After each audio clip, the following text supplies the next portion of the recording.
What's up, everybody? Unrested here. I'm at the park right now. I'm pushing two swings. See these kids right here? Those are mine. You just got to see the back of their head. And I'm pushing swings while I record this. And I'm just making a little JFAQ today about something you probably have heard of before if you've studied a little bit about Japan, and that is the ryokan. Ryokan is a Japanese-style hotel. It's usually a traditional-style Japanese hotel, as in tatami mat, futons, manju on your pillow when you get there, not a chocolate mint. And I think it's a very interesting experience. Usually the most important part about that experience is the onsen within the ryokan. The onsen is probably the main reason people choose a certain ryokan or a certain area in which the ryokan is at. Different onsens are reported to have different healing properties. One thing I will say is they are very good for your skin. I think that's one property you can never doubt. Your skin will be nicer off after you've taken a nice dip in a mineral bath that they are.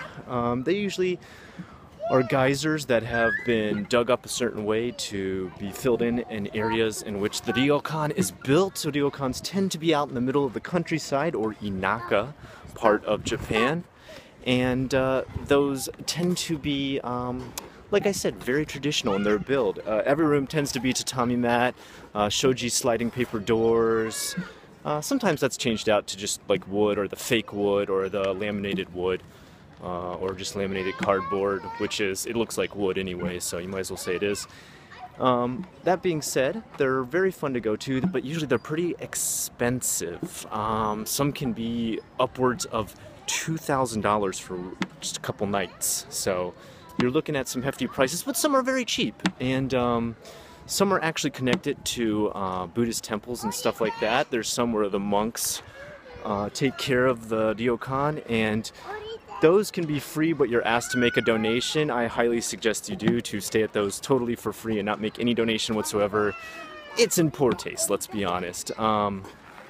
Those also tend to be totally catered to by monks. And the other type you're talking about, though, the commercial type, have their own wait staff. Usually women dressed in traditional kimonos as well.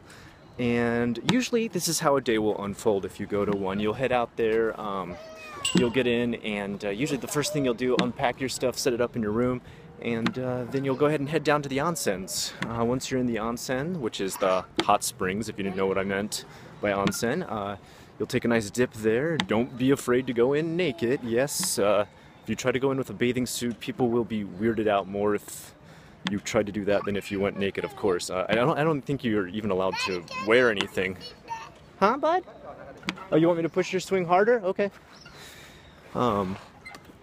So, you know, don't be afraid. You're gonna get dressed in front of, you know, men and women alike. Of course, men and women to their own respective places, so don't walk into the wrong place. It's always made pretty obvious. It's the same as like a bathroom. You see the woman sign or the man sign.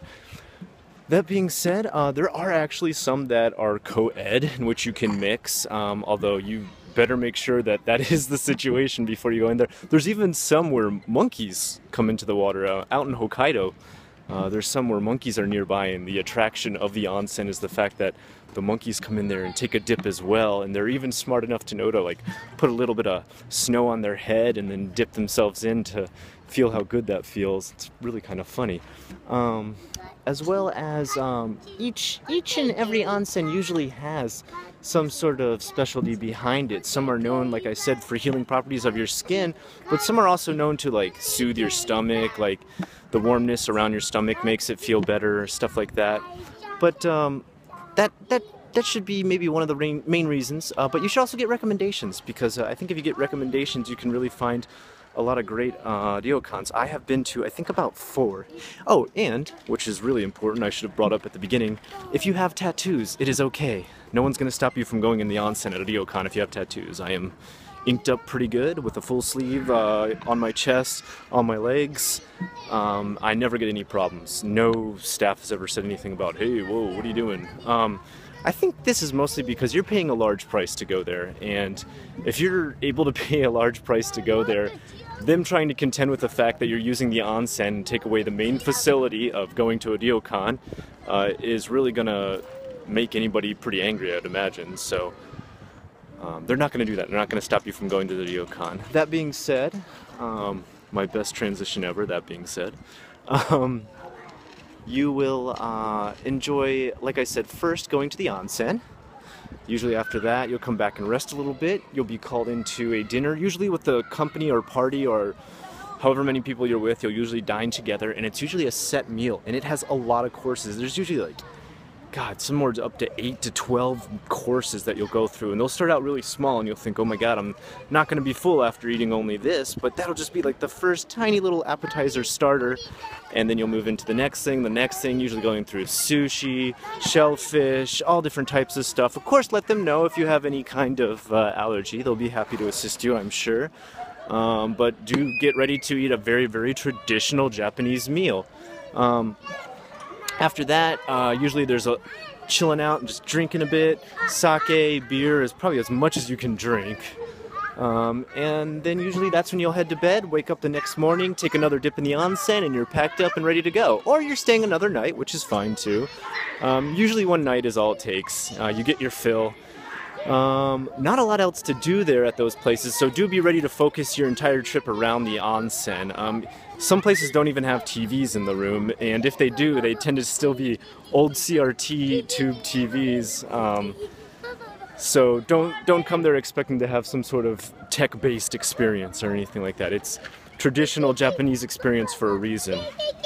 That being said, that is what a ryokan or Japanese-style hotel is like. I hope you enjoyed our JFAQ today. If you like what you saw here, please like, comment, and subscribe.